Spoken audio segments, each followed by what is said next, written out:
Assalamualaikum warahmatullahi wabarakatuh. Saya Rini Safitri, NIM 20231024.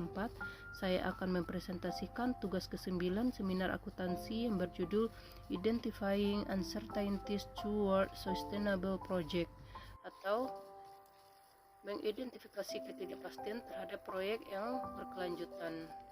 Yang A yaitu pembahasan teori. Building Information Modeling atau BIM adalah ide evolusioner yang dirancang untuk memastikan kinerja dievaluasi secara terus-menerus selama masa pakai aset tertentu. Keberlanjutan menunjukkan hubungan antara pertimbangan ekonomi, sosial, dan lingkungan. Keberlanjutan relatif dari setiap bangunan sebagian akan bergantung pada sifat dari ketiga pertimbangan ini sepanjang hidupnya. Namun karakteristik ekonomi, sosial, dan lingkungan cenderung berubah dari waktu ke waktu. Sifat yang tepat yang tidak dapat diprediksi. Hipotesis penelitian ini adalah bahwa pra-identifikasi ketidakpastian ekonomi, sosial, atau lingkungan dalam platform BIM dapat membantu mengurangi kerentanan kinerja selama siklus hidup manajemen proyek. Yang B yaitu studi kasus. Hipotesis penelitian ini adalah bahwa pra-identifikasi ketidakpastian ekonomi, sosial, atau lingkungan dalam platform BIM dapat membantu mengurangi kerentanan kinerja selama siklus hidup manajemen proyek.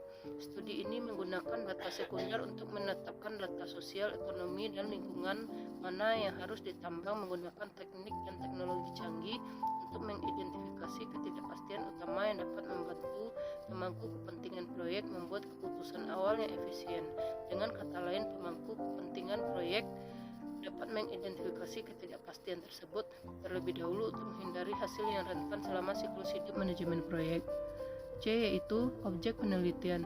Studi lebih lanjut perlu dilakukan untuk memvalidasi apakah faktor-faktor di atas berlaku untuk proyek nyata dan karenanya apakah platform terintegrasi dapat dirancang dan dikembangkan yang akan menggabungkan faktor sosial, ekonomi, dan lingkungan untuk mengidentifikasi dan memetakan ketidakpastian dengan menggunakan lingkungan BIM dan teknologinya.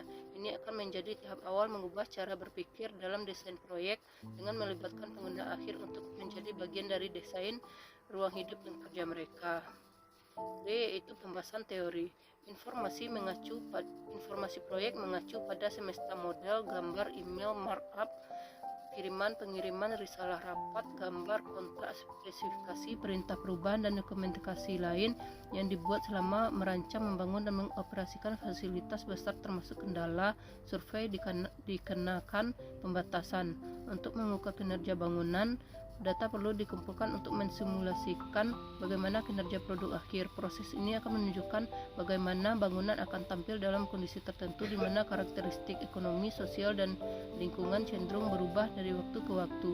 Sifat yang tepat tidak dapat diprediksi. Yang E itu kesimpulan. Saat ini solusi dipesan lebih dahulu telah dirancang dan dikembangkan yang bertujuan untuk mengukur faktor-faktor di atas secara kuantitatif. Namun mereka belum terintegrasi dalam lingkungan yang menjembatani data dan informasi antara filter sosial, lingkungan, dan ekonomi. Ketidakmampuan ini mencegah pemangku kepentingan untuk mengidentifikasi ketidakpastian yang dapat menyebabkan penurunan kinerja kerentanan selama seluruh siklus hidup. Oleh karena itu, ada kebutuhan untuk mempertimbangkan kembali integrasi ketiga faktor tersebut dan atas untuk mencegah ketidakpastian tak terduga yang dapat mempengaruhi keputusan desain utama. Demikianlah hasil presentasi ke-9 saya. Terima kasih. Assalamualaikum warahmatullahi wabarakatuh.